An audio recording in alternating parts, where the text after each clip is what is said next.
ক্যাম্পে আছেন এবং যাদের ঘরবাড়ি সব নষ্ট হয়ে গেছে, আশ্রয় নষ্ট হয়ে গেছে কালকের ঝড়ে। জলপাইগুড়ি আমি হোল নাইট ছিলাম, আপনারা জানেন।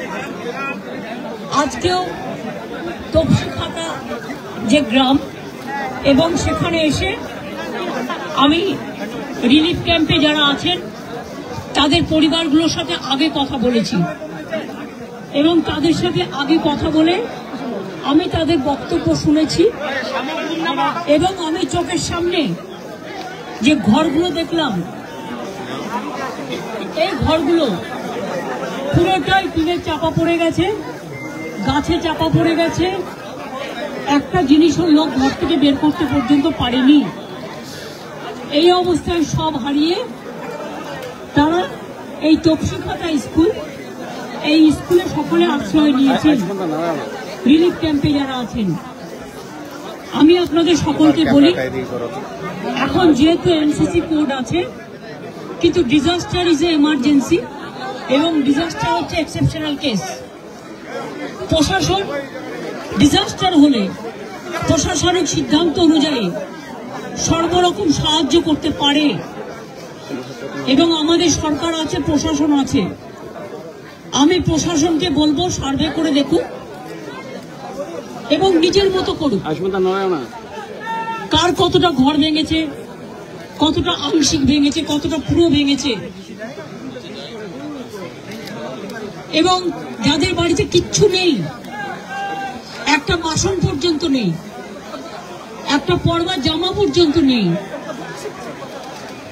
প্রশাসন তার সাহায্যের হাত কাল থেকেই বাড়িয়েছে এবং মানুষ বিপদে পড়লে এটা আমাদের সবার দরকার, মানুষের হয়ে কাজ করবার জন্য। আমি প্রশাসনকে ধন্যবাদ জানাচ্ছি যে তারা সঠিক সময়ে সিদ্ধান্ত নিয়ে এই রিলিফ ক্যাম্পগুলোকে চালু করেছে এবং আমি প্রশাসন সহ স্কুল কমিটিকেও ধন্যবাদ জানাচ্ছি। লোকাল যারা আমাদের পরিচিত প্রধান, উপপ্রধান বা জেলা পরিষদ বা সাংসদ, বিধায়ক যারা আছেন, সবাইকেই ধন্যবাদ জানাচ্ছি এবং আমার অনুরোধ থাকবে মানুষের পাশে দাঁড়ানোর জন্য, মানুষের কথা বলবার জন্য। এর অপোজিটটাই হচ্ছে কুচবিহার এবং আমি এতটা আলিপুরদুয়ারে হয়েছে ভাবতে পারিনি। আলিপুরদুয়ারে এটা হয়তো ইনজিউরিটা কম হয়েছে,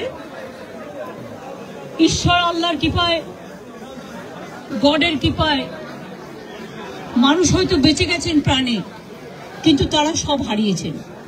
আমি তাদের বলবো চিন্তা করবেন না, আমাদের প্রশাসন আছে, প্রশাসন তার সমস্ত রকম সার্ভে করে কেউ যাতে বঞ্চিত না হয়, যার যতটুকু প্রয়োজন, তার যতটা ক্ষতি হয়েছে সেটা দেখে নিয়ে তারা ইমিডিয়েট তারা যেন বন্দোবস্ত করে।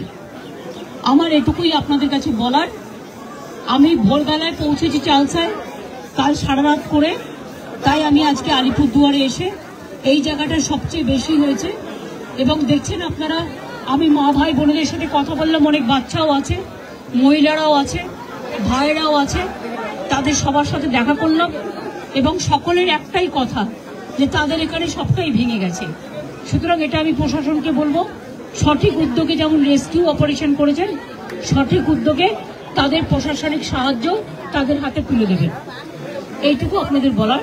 সংবাদ মাধ্যমকেও ধন্যবাদ তাদের কোঅপারেশনের জন্য এবং আপনারা সবসময় বঞ্চিতদের পাশে থাকবেন, এটাই আমার অনুরোধ থাকবে।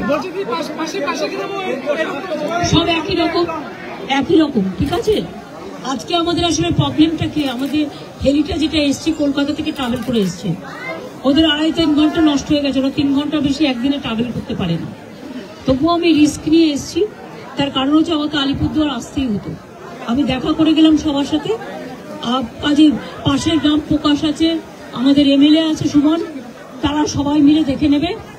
আমি কুমারগ্রামে কালকে অরূপ বিশ্বাসকে পাঠাবো একবার, কারণ কুমারগ্রামেও কিছু অবশ্য ওখানে একটা রিলিফ ক্যাম্প আছে, সেটা দেখে আসবে। আপনাদের অনেক ধন্যবাদ।